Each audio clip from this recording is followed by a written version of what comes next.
Hi, good morning. I am going to start with the next shlokas. Hi, I am Rishi Agarwal and I've been reading Bhagavad Gita for last 12 years, daily for half an hour. And I thought, okay, let's read it together online to so that we all can do Swadhyaya and together. So the last time I did the stream, I had finished the first 30 shlokas of the chapter 1 from Bhagavad Gita. And today I will do the rest. I'll continue from there.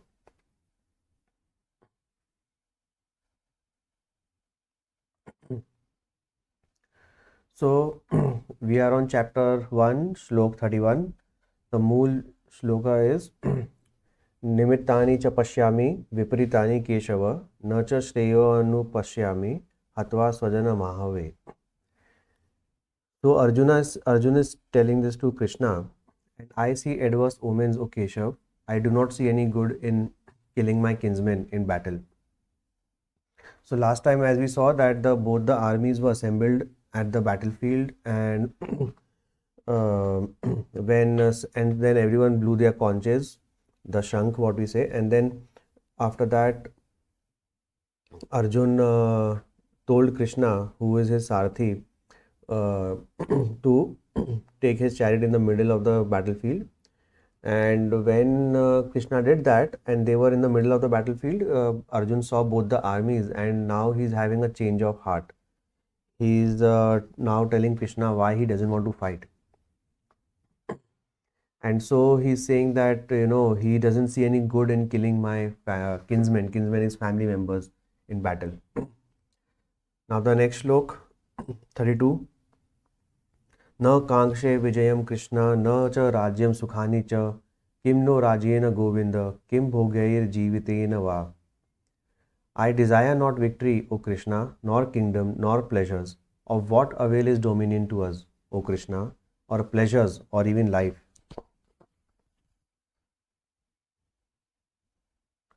So Arjuna is saying that what is the like, I don't want the kingdom, and what if I don't want any pleasures?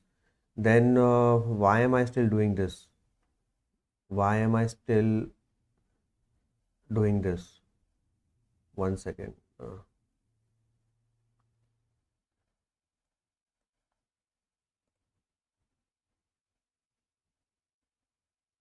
Okay. So,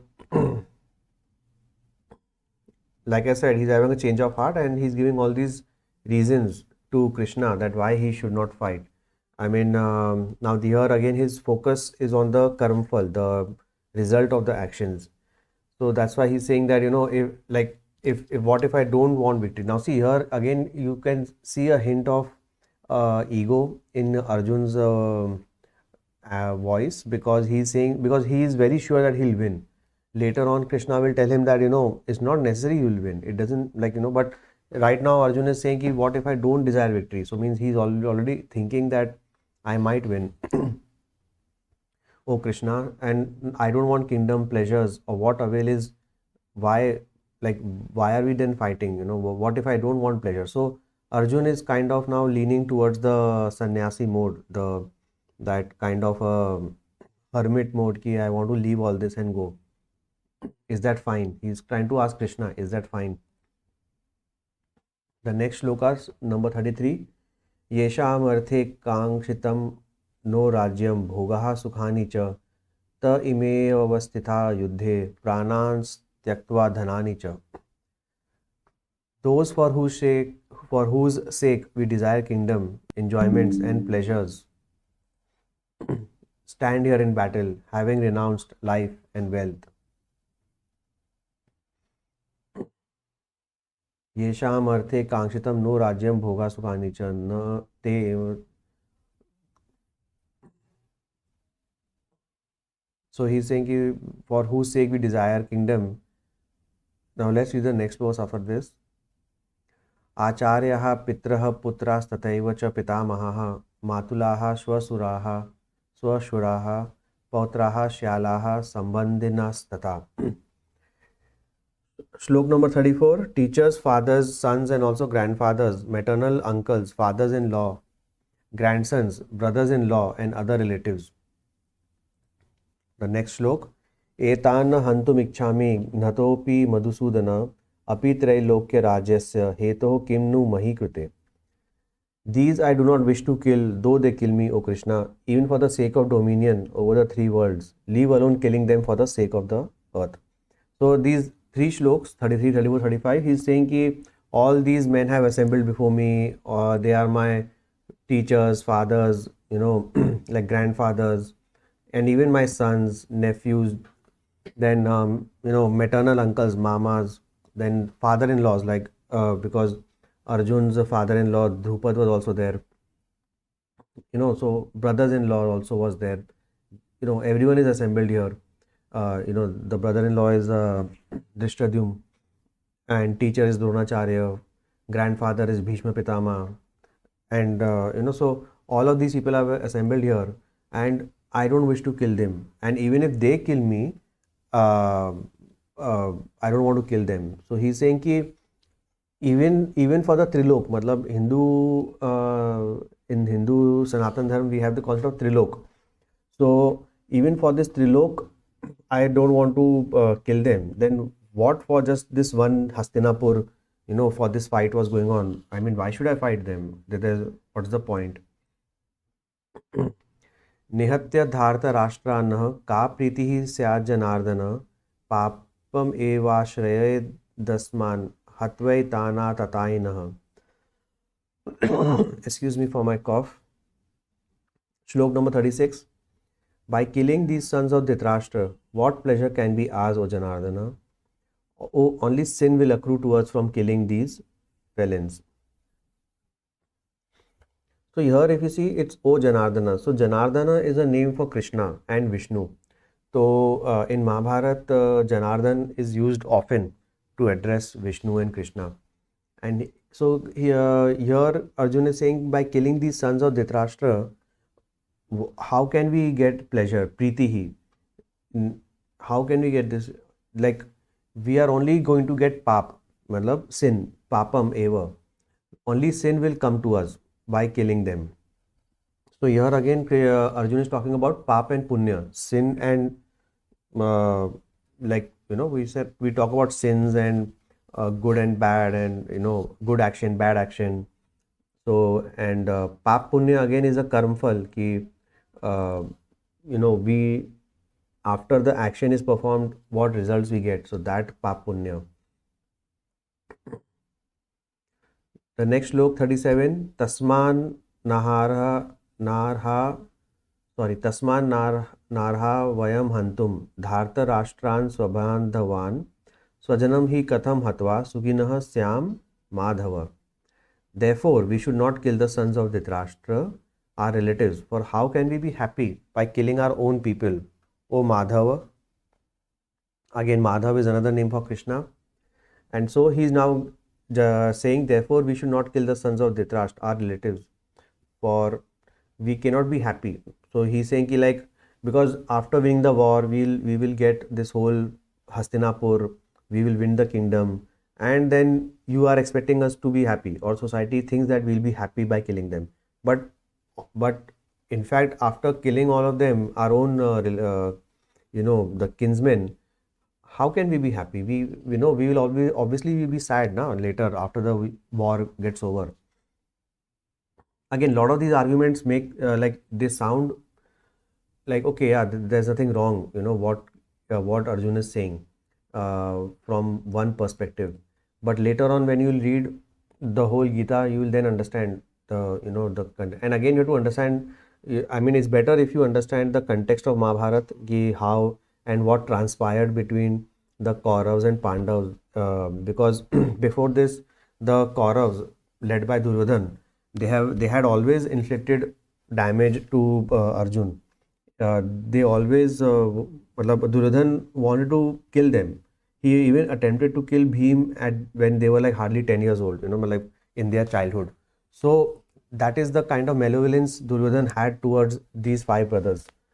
And time and again, there were a lot of incidents that Duryodhan did on those on the Pandav brothers. So the Lakshagraha incident was there. uh, the Dudh Kira was there. So there were a lot of these incidents that Duryodhan was doing again and again. And between all of this, the seniors in the kingdom, like Dhritarashtra or Bhishma Pitama or Dronacharya, they knew all this, and yet they were not stopping Duryodhan. So the Pandavas were literally all alone. And before this war started, the Pandavas had also done a 12-year of Vanvas, that is going to the forest, living alone in the forest for 12 years, and 1 year of Agyatvas, that is living in exile, but also they could not reveal their identity for 1 year to anyone on earth. So that is the kind of atrocities, you could say, were happening on Pandavas. And yet Arjun now is having a change of heart. He's saying ki, we are not going to be happy by killing. So Arjun is trying to say that we are the good ones, and if we are the good ones, and assuming that Duryodhan is a bad one, then we should still not fight, right? The good people should not fight. I mean, that's what he's giving the argument here. यद्यप्येते न पश्यन्ति लोभो वहत चेतसः कुलक्षय कृतं दोषम मित्रद्रोहे च पातकम. Though they, with intelligence overpowered by greed, see no evil in the destruction of families and no sin and hostility to friends. See, like I said, like he's trying to say, even if they might be greedy, and they might be, they have less intelligence, and they don't care about the destruction of families, but but we are the good ones. No, we are able to see it. Then why should we do it? 39. श्लोक number 39. कथम न ज्ञेयम अस्माभिः पापादस्मान् निवर्तितुम कुलक्षय कृतं दोषम प्रपश्यद्भिर्जनार्दन. Again the word Janardana for Krishna. Why should not we, who clearly see evil in the destruction of families, learn to turn away from this sin, O Janardana? So Arjuna is saying, like, we are knowledgeable, we can see what is happening, then we should not fight them. We should avoid, we should let them take it, if without fighting, if suppose they are able to, like, let them take it. So that's what he's trying to say. Kulakshaya. Now here this slok also 39, he was talking about Kulakshaya, the destruction of family, and the next slok also he's giving that. Now Arjun is trying to now say, even the families will get destroyed. The whole kul is like your generation, like past generation, like our whole lineage. So the whole lineage, the whole thing will get destroyed. So now he's saying, Kulakshaya pranashyanti kuladharmaha sanatanaha dharme nashte kulam krutsanam adharmo abhibhavatyuta. In the destruction of a family, the immemorial religious rights of the family perish. On the destruction of spirituality, impiety indeed overcomes the whole family. So he's saying that when the destruction of family happens, then whatever the traditions of the family are, they also go away. And after that, and because of the tradition, all the dharam gets over, so the spirituality gets over, and adharm comes, within the family, within the whole, means he's talking about future generations in our family. They will become adharmi, they will not follow the right path, because the families will get destroyed. I mean, like, because if when there are no seniors to guide them, so the young people will go astray. So अधर्मा भी भवात कृष्ण प्रदुष्यन्ति कुलस्त्रियः स्त्रीषु दुष्टासु वार्ष्णेय जायते वर्ण संकरः. By the prevalence of impiety, O Krishna, the women of family become corrupt, and women being corrupted, O Varshaneya, there arises intermingling of castes. So Now, it's continuation of the previous shlokas from 440, 41, where he's still talking about ki what happens to the family, the destruction of families. And so he's saying ki now adharma will come by the prevalence of impiety, adharma. The women of the family become corrupt. Kulastriya, the women of the family become corrupt. And when they become corrupt, uh, then there arise intermingling of castes. So here being corrupt, matlab, as in again not following the culture. I mean, because again, so it just means ki women, see, women, they generally hold the culture in their hands. So they are the ones who carry on the cultures, like from one generation to other. So um, there will be the intermingling of castes, and because of the intermingling of castes, then the culture won't be carried on, the women won't do their duties, and then there arises this one sankara. So now the shlok number 42. Sankaro naraka yaiva kulagnanam kulasya cha patanti pitaro yesham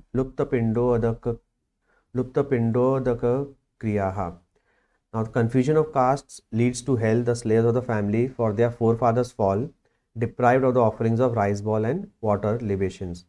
Now, if you see again here, Arjun is giving lot of arguments, not only like of this world, the other world. Matlab, so he's saying ki because we won't be able to carry on the culture of this world, then problems will happen in the other world.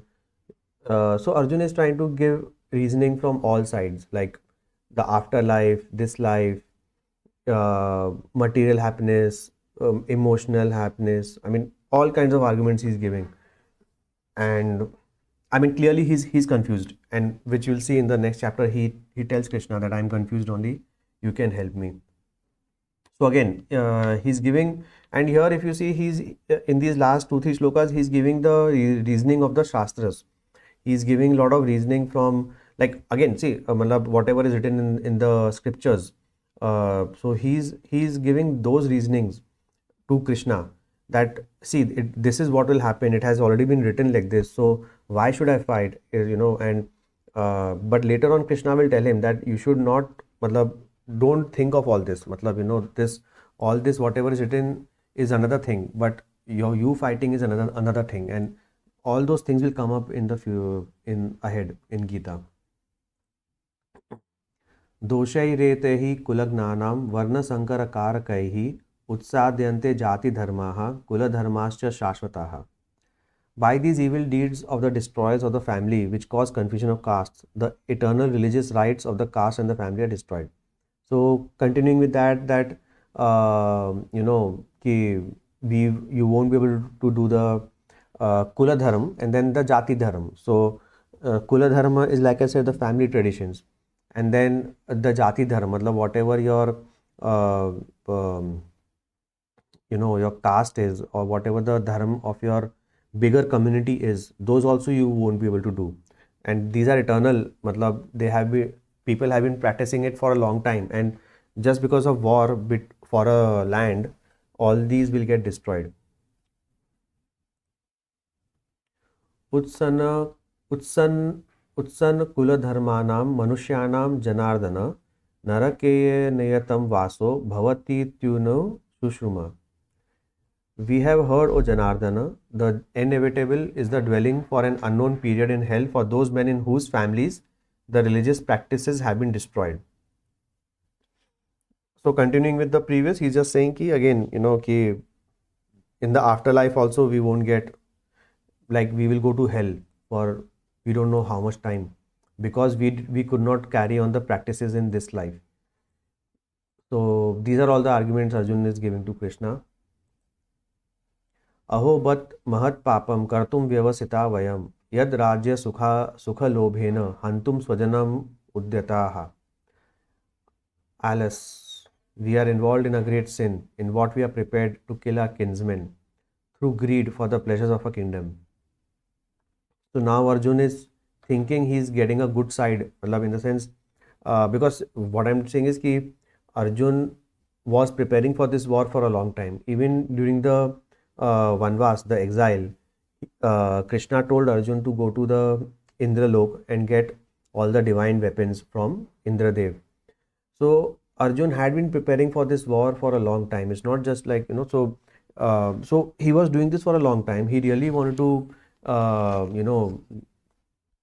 like defeat them. And yet now suddenly he's having a change of heart when he saw the two armies. And so he's saying, oh, all this is just for the pleasures of a kingdom. So he's saying, just because I wanted to enjoy pleasures, am I so greedy? I mean, why am I so greedy? I should not be so greedy.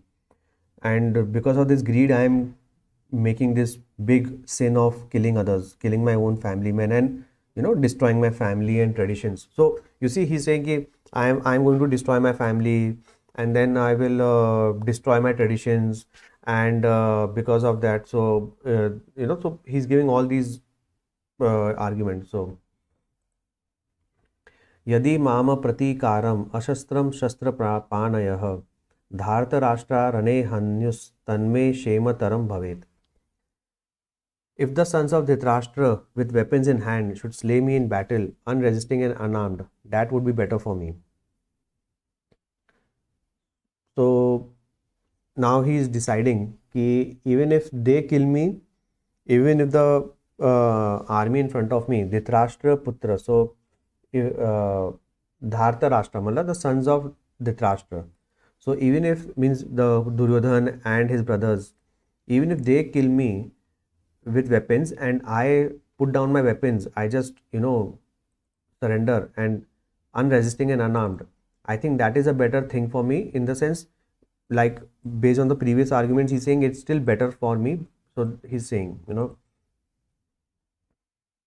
Shemataram Bhavet. So if you just we'll finish this last slok. Sanjay Uvacha Eva Muktvarjuna Sankhye Rathopastha Upavishat Visrujya Sasharam Chapam Shoka Samvigna Manasah. Sanjay 47 slok, last slok of this chapter. Sanjay said, having thus spoken in the midst of the battlefield, Arjuna, casting away his bow and arrow, sat down on the seat of the chariot with his mind overwhelmed with sorrow. And so, having said this, he just he put down his weapon, the Gandiv, and he sat down in the middle of the chariot. So here you have to understand ki, and with mind overwhelmed with sorrow, shoka savignam manasah. You have to understand, like I said, ki Arjun could not ever put his Gandiv down. Like Gandhi was like almost like a part of him. And so this is very important thing, that he's casting away his bow and arrow and he sat down. And like he said, just he's saying ki even if they kill me, even if the sons of Dhritarashtra, that would be better for me. So that would be better for me. This is what happens in life, in some way or the other, to some of us, wherein we are doing something and we don't understand what is better for us. Like we have to choose between two things. Now here Arjun is a warrior. It is very natural for him to like defend, and because he's a warrior, he was the greatest warrior of all time. So, and that warrior who is able to defend anyone, he is now not able to defend, and he is now saying he is having a change of heart and saying it's better that, because now here his whole family men are standing in front of me. So what do I do?